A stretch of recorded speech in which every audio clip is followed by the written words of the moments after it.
Welcome to the Infotech Informer. Good data leads to smart decisions. With strong analytics, you can spot problems early, act faster, and reduce wasted effort. You also learn what your customers care about most. That means better products, more loyalty, and more growth. As Brian Laze, co-founder of Infotech Solutions, says, your business success begins and ends with your data architecture.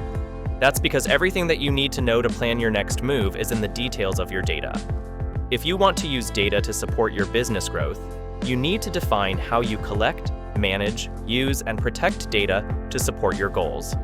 Your framework also must define who owns your data, who maintains it, and who uses it. This keeps your data accurate, access controlled, and your reporting reliable.